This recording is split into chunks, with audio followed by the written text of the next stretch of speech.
அசீரியா ராஜாவாகிய சனகரிப். எசேக்கியா ராஜா அரசாண்ட 14ஆம் வருஷத்திலே அசீரியா ராஜாவாகிய சனகரிப் யூதாவில் இருக்கிற அரணான சகல பட்டணங்களுக்கும் விரோதமாய் வந்து அவைகளை பிடித்துக் கொண்டான்.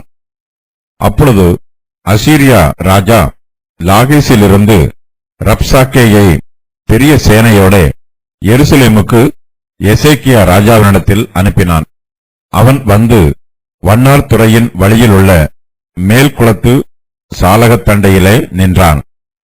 அப்பொழுது இல்கியாவின் குமாரனாகிய எலியாக்கிம் என்னும் அரமனை விசாரிப்புக்காரனும் செப்னா என்னும் சம்பிரதியும் ஆசாப்பின் குமாரனாகிய யோவாக் என்னும் கணக்கனும் அவனிடத்திற்கு புறப்பட்டு போனார்கள்.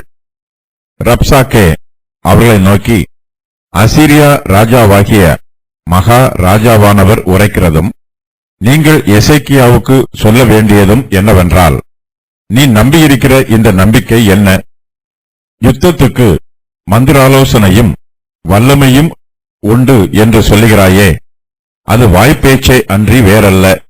நீ என்னை விரோதிக்கும்படி யார் மேல் நம்பிக்கை வைத்திருக்கிறாய்? இதோ நெறிந்த நாணல் கோலாகிய அந்த எகிப்தை நம்புகிறாய். அதன் மேல் ஒருவன் சாய்ந்தால் அது அவன் உள்ளங்கையில் பட்டு உருவிப்போம். எகிப்தின் ராஜாவாகிய பார்வோன் தன்னை நம்புகிற யாவருக்கும் அப்படியே இருப்பான். நீ என்னிடத்தில் நாங்கள் எங்கள் தேவனாகிய கர்த்தரை நம்புகிறோம் என்று சொல்வாயாகில், அவருடைய மேடைகளையும் அவருடைய பலிபீடங்களையும் அல்லவோ எசேக்கியா அகற்றி யூதாவையும் எருசலேமையும் நோக்கி இந்த பலிபீடத்தின் முன் பணியுங்கள் என்றானே. நான் உனக்கு 2000 குதிரைகளை கொடுப்பேன்.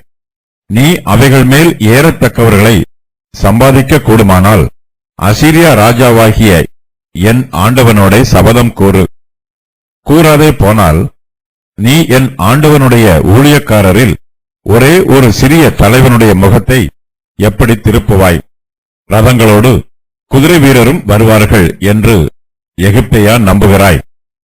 இப்பொழுதும் கர்த்தருடைய கட்டளை இல்லாமல் இந்த தேசத்தை அழிக்க வந்தேனோ?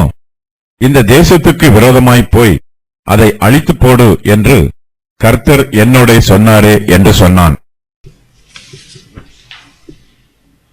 ஜனங்கள் தங்களுடைய கடமைகளை உண்மையாய் செய்து கொண்டிருப்பார்கள்.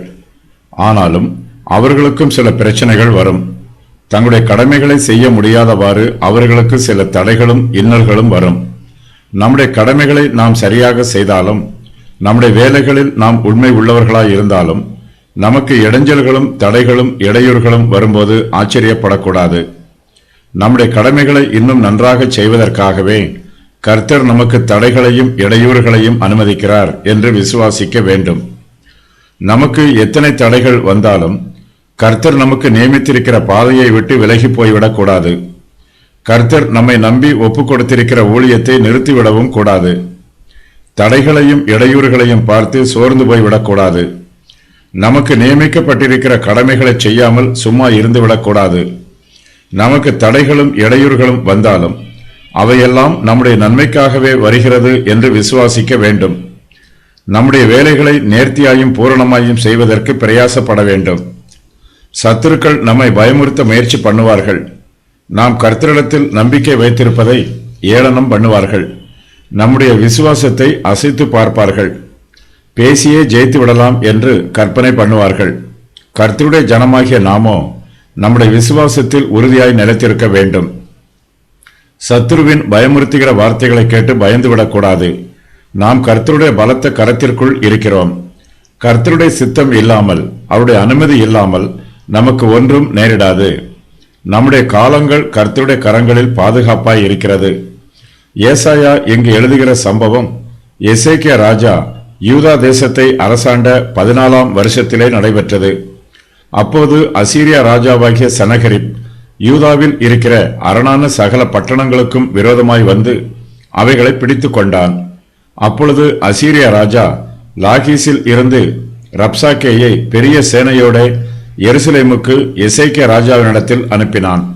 அவன் வந்து வண்ணார் துறையின் வழியில் உள்ள மேல்குளத்து சாலகத் தண்டையிலே நின்றான். ரப்சாக்கே எருசலேமை முற்றுகையிட்டு கோட்டைக்கு வெளியே தன் சேனையோடு நிற்கிறான்.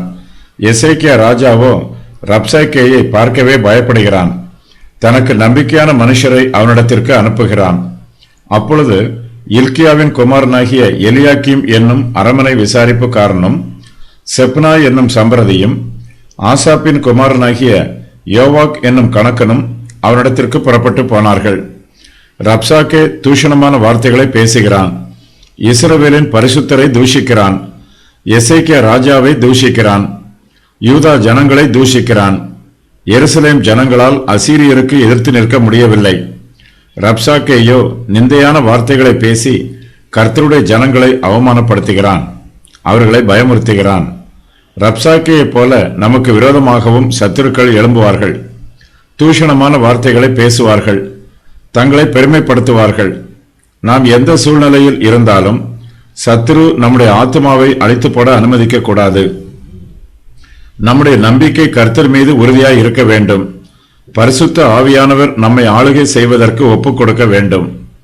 கர்த்தர் தங்களுக்கு செய்யும் நன்மையை மறுதலிக்கிறவர்கள் அவருடைய பாதுகாப்பை இழந்து போவார்கள். கர்த்தருடைய வார்த்தையை நாம் நம்பவில்லை என்றால் நமக்கு ஆறுதலும் இல்லை, பாதுகாப்பும் இல்லை, ஆசீர்வாதமும் இல்லை. எசேக்கியா ராஜா அனுப்பின தூதர்கள் ரப்சாக்கேயை வந்து பார்க்கிறார்கள். ரப்சாக்கே அவர்களிடத்தில் ஆணவமாய் பேசுகிறான். ரப்சாக்கே அவர்களை நோக்கி, அசீரியா ராஜாவாகிய மகாராஜாவானவர் உரைக்கிறதும் நீங்கள் எசேக்கியாவுக்கு சொல்ல வேண்டியதும் என்னவென்றால், நீ நம்பியிருக்கிற இந்த நம்பிக்கை என்ன? யுத்தத்துக்கு மந்திர ஆலோசனையும் வல்லமையும் உண்டென்று சொல்லுகிறாயே, அது வாய்ப்பேச்சே அன்றி வேறல்ல. நீ என்னை விரோதிக்கும்படி யார் மேல் நம்பிக்கையாய் இருக்கிறாய்? இதோ நெறிந்த நாணல் கோலாகிய அந்த எகிப்தை நம்புகிறாய். அதன் மேல் ஒருவன் சாய்ந்தால் அது அவன் உள்ளங்கையில் பட்டுருவி போம். எகிப்தின் ராஜாவாகிய பார்வோன் தன்னை நம்புகிற யாவருக்கும் அப்படியே இருப்பான் என்று சொல்லுகிறான். அசீரியா தேசத்தைப் போல எகிப்து தேசம் வலிமையான தேசம் அல்ல என்று சொல்லி அந்த தேசத்தையும் ஏளனம் பண்ணுகிறான். எருசலேம் ஜனத்தாரின் நம்பிக்கையையும் அவமானப்படுத்துகிறான். ரப்சாக்கே கர்த்தரை தூஷிப்பதோடு தான் கர்த்தருடைய கட்டளைக்கு கீழ்ப்படிந்து எருசலேமுக்கு விரோதமாக வந்திருப்பதாகவும் சொல்லுகிறான். கர்த்தருடைய ஜனத்தை துன்பப்படுத்துகிறவர்கள் கர்த்தருடைய பெயரை வீணிலே வழங்குவார்கள். கர்த்தருடைய கட்டளைக்கு கீழ்ப்படிவதாக சொல்லி கர்த்தருடைய சபையையும் அவருடைய பிள்ளைகளையும் துன்பப்படுத்துவார்கள். இப்பொழுதும் கர்த்தருடைய கட்டளை இல்லாமல் இந்த தேசத்தை அழிக்க வந்தேனோ? இந்த தேசத்துக்கு விரோதமாய் போய் அதை அழித்து போடு என்று கர்த்தர் என்னோட சொன்னாரே என்று ரப்சாக்கே சொல்லுகிறான். யூதா ஜனத்தார் கர்த்தரை நம்புகிறார்கள். ரப்சாக்கேயோ அவர்களுடைய நம்பிக்கையை அவமானப்படுத்துகிறான். எசேக்கியாவின் பிரதானிகள் ரப்சாக்கேக்கு முன்பாக நிற்கிறார்கள். ரப்சாக்கே அவர்களிடத்தில் தூஷண வார்த்தைகளையும் அவமான வார்த்தைகளையும் பேசுகிறான். நீ என்னிடத்தில் நாங்கள் எங்கள் தேவனாகிய கர்த்தரை நம்புகிறோம் என்று சொல்வாயாகில் அவருடைய மேடைகளையும் அவருடைய பலிபீடங்களையும் அல்லவோ எசேக்கியா அகற்றி யூதாவையும் எருசலேமையும் நோக்கி இந்த பலிபீடத்தின் முன் பணியுங்கள் என்றானே. நான் உனக்கு 2000 குதிரைகளை கொடுப்பேன். நீ அவைகள் மேல் ஏறத்தக்கவர்களை சம்பாதிக்க கூடுமானால் அசீரியா ராஜாவாகிய என் ஆண்டவனோட சபதம் கூறு. கூறாதே போனால் நீ என் ஆண்டவனுடைய ஊழியக்காரரில் ஒரே ஒரு சிறிய தலைவனுடைய முகத்தை எப்படி திருப்புவாய்? ரதங்களோடு குதிரை வீரரும் வருவார்கள் என்று எகிப்தையா நம்புகிறாய் என்று ரப்சாக்கே கேட்கிறான். தேவனாகிய கர்த்தர் எருசலேமின் ஜனங்களுக்கு ஆதரவாக இல்லை என்றும் கர்த்தர் அவர்களோடு கூட இல்லை என்றும் கர்த்தருடைய உதவி அவர்களுக்கு கிடைக்காது என்றும் ரப்சாக்கே பொய் சொல்லுகிறான். தான் கர்த்தருடைய கட்டளையினால் எருசலேமுக்கு விரோதமாக வந்திருப்பதாக ரப்சாக்கே சொன்னாலும் அவன் இப்போது கர்த்தருக்கு விரோதமாகவே வந்திருக்கிறான். உன் இருப்பையும் உன் போக்கையும் உன் வரவையும் நீ எனக்கு விரோதமாய் கொந்தளிக்கிறதையும் அறிவேன். நீ எனக்கு விரோதமாய் கொந்தளித்து வீரியம் பேசினது என் செவிகளில் ஏறினபடியினாலே நான் என் துரட்டை உன் மூக்கிலும் என் கடிவாளத்தை உன் வாயிலும் போட்டு நீ வந்த வழியை உன்னை திரும்ப பண்ணுவேன் என்று கர்த்தர் சனகரிப்பிடம் சொல்லுகிறார். ஏசாயா தீர்க்கதரிசியின் புஸ்தகத்தில் 2 பகுதிகள் உள்ளன. ஏசாயா 1 முதல் 35 வரை உள்ள அதிகாரங்கள் முதலாவது பகுதியாகவும், ஏசாயா 40 முதல் 66 வரை உள்ள அதிகாரங்கள் இரண்டாவது பகுதியாகவும் உள்ளது. ஏசாயா 36 முதல் 39 வரை உள்ள 4 அதிகாரங்களும் இவ்விரண்டு பகுதிகளுக்கும் இடையில் சேர்க்கப்பட்டிருக்கிறது. இந்த பகுதியில் அக்காலத்தில் நடைபெற்ற வரலாற்று சம்பவம் விவரிக்கப்பட்டிருக்கிறது. இதன் விவரம் வருமாறு: அசீரியாவின் ராஜாவாகிய சனகரிப் யூதாவின் மீது யுத்தம் பண்ண வருவது, அசீரியா ராஜாவின் தோல்வி, எசேக்கியா ராஜாவின் வியாதியும் அவன் குணமடைவதும், எசேக்கியா ராஜாவின் மதியீனம். ஏசாயா 36 முதல் 39 வரை உள்ள அதிகாரங்களில் கூறப்பட்டுள்ள சம்பவங்கள் 2 ராஜாக்கள் 18, 13 முதல் 20, 19 ஆகிய வேத பகுதியிலும் கூறப்பட்டுள்ளது. 10 கோத்திரத்தார் சிறையிருப்புக்கு போய் 8 வருஷங்களுக்கு பின்பு இந்த சம்பவம் நடைபெறுகிறது. எசேக்கியா அசீரிய ராஜாவிடம் பகுதி கட்ட சம்மதிக்கிறான். அசீரிய ராஜாவுக்கு எசேக்கியா எதிர்த்து நின்றிருந்தால் சனகரிப் யூதா ஜனங்களையும் சிறைப்பிடித்து சென்றிருப்பான். எசேக்கியா கர்த்தரை விசுவாசித்தான். கர்த்தர் அவனுக்கு அசீரியர் மீது வெற்றியை தந்தார். ஆனாலும் 125 வருஷங்களுக்கு பின்பு யூதர்கள் பாபிலோன் தேசத்திற்கு அடிமைகளானார்கள். 14ஆம் வருஷத்தில் என்பது சமாரியா அழிக்கப்பட்டு 8 வருஷங்களுக்கு பின்பு என்று பொருள்படும். அதாவது இஸ்ரவேலின் 10 கோத்திரத்தார் அசீரியரின் சிறையிருப்புக்கு உட்பட்டு 8 வருஷங்களுக்கு பின்பு. ரப்சாக்கே என்பவன் ராஜாவின் பானபாத்திரக்காரருக்கு தலைவன். எருசலேமிற்கு விரோதமாக அசீரியரின் சேனை யுத்தம் பண்ண வந்தபோது ரப்சாக்கே அதற்கு தலைவனாக இருந்தான். ரப்சாக்கே மேல்குளத்து சாலக தண்டையில் நின்றான். இதே இடத்தில் 28 வருஷங்களுக்கு முன்பு ஏசாயா ஆகாசோடு நின்றார். ஆகாசின் நாட்களில் யூதா அசீரியாவிற்கு அடிமைப்பட்டது. அசீரியாவின் ராஜா யூதாவின் ராஜாவை பகுதி பணம் கட்டுமாறு தண்டித்து விட்டான். அதன் பின்பு ஆட்சிக்கு வந்த எசேக்கியா அசீரியாவின் ராஜாவுக்கு பகுதி பணம் கட்ட மறுத்து அவனுக்கு எதிராக கலகம் பண்ணுகிறான். அசீரியருக்கு எதிராக யுத்தம் பண்ணுவதற்கு எகிப்தியர் தனக்கு உதவி புரிவார்கள் என்று எசேக்கியா எகிப்தியரை நம்புகிறான். ஆனால் எகிப்தியரால் எசேக்கியாவிற்கு உதவி புரிய முடியவில்லை. அசீரியர் யூதாவை அவமானப்படுத்துகிறார்கள். எகிப்தையும் கர்த்தரையும் நம்பி தங்களை எதிர்ப்பதற்காக தகுந்த பாடம் கற்பிப்போம் என்று அச்சுறுத்துகிறார்கள். யூதருக்கு யுத்தம் பண்ணுவதற்கு வலிமை இல்லை என்று ஏளனமாக பேசுகிறார்கள். அசீரியர்கள் 2000 குதிரைகளை யூதருக்கு கொடுத்தாலும் அவைகள் மேல் ஏறத்தக்கவர்களை அவர்களால் சம்பாதிக்க முடியாது என்று அவமானப்படுத்துகிறார்கள். இஸ்ரவேலின் கர்த்தரே தங்களை இங்கு அனுப்பி எருசலேமை அழிக்கச் சொன்னார் என்றும் பெருமை பேசுகிறார்கள். எகிப்து நெறிந்த நாணல் கோலுக்கு ஒப்பிட்டு கூறப்பட்டிருக்கிறது. நெறிந்த நாணல் ஒன்றுக்கும் உதவாது. நாணல் மீது யாராவது சாய்ந்தால் அது முறிந்து போகும். எகிப்தின் மீது யூதா சார்ந்திருக்கிறது. எகிப்து நாணலைப் போல முறிந்து போகும். புறஜாதியாரின் பெருமிதம். யுத்தம் பண்ணுவதற்கு உனக்கு வலிமை இல்லை. நெறிந்த நாணலைப் போல இருக்கும் எகிப்தியரை நம்புகிறாய்.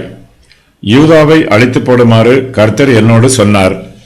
ராப்சேக்கேக்கு கர்த்தரை பற்றி சரியாக தெரியவில்லை. எசேக்கியா பாகாலின் பலிபீடங்களையும் மேடைகளையும் அகற்றினான். விக்கிரக ஆராதனையை யூதா தேசத்தில் இராதபடிக்கு அழித்து போட்டான். கர்த்தரை ஆராதிக்கும் மெய்யான ஆராதனையை மறுபடியும் ஸ்தாபித்தான். விக்கிரகங்களையும் விக்கிரகங்களின் பலிபீடங்களையும் அழித்து போட்டதை ராப்சாக்கே தவறுதலாக புரிந்து கொண்டு எசேக்கியா கர்த்தருடைய பலிபீடங்களை அகற்றி போட்டதாக கூறுகிறான். எசேக்கியா ராஜா அசீரியா ராஜாவோடு சமாதானமாகி அவனுக்கு கப்பம் கட்ட சம்மதிக்க வேண்டும். அப்போதுதான் எசேக்கியாவிற்கு சமாதானம் உண்டாகும். இல்லையெனில் மற்ற தேசங்களை அழித்தது போல யூதாவையும் அழித்து போடுவதாக ரப்சாக்கே எசேக்கியாவிடம் கூறுகிறான். அசீரியாவின் ராஜா வலிமை மிகுந்தவன். யூதா தேசத்தில் ஒரு குதிரை வீரர் கூட இல்லை. ஒன்றும் இல்லாத யூதாவால் அசீரியரின் சேனையை எதிர்க்க முடியாது. இந்த வாக்கியத்தில் ஒரு சிறிய தலைவன் என்பது அசீரியாவின் மாகாண அதிபதியை குறிக்கும். ஒரு சில தேசங்களை அழித்து போடுமாறு கர்த்தர் அசீரியாவிற்கு கட்டளையிட்டிருக்கிறார். இஸ்ரவேலின் 10 கோத்திரத்தாரை அசீரியர் அழிக்க வேண்டும். அவர்கள் யூதாவை சிட்சிக்க வேண்டும், யூதாவை அழிக்கக்கூடாது. யூதாவை அழிப்பதற்கு கர்த்தர் அசீரியருக்கு அனுமதி கொடுக்கவில்லை. கர்த்தர் தங்களுக்கு கொடுக்காத கட்டளையை தங்களுக்கு கொடுத்திருப்பதாக ரப்சாக்கே கூறுகிறான். ஆகையினால் கர்த்தர் யூதாவை பாதுகாக்க ஆயத்தமாக வருகிறார்.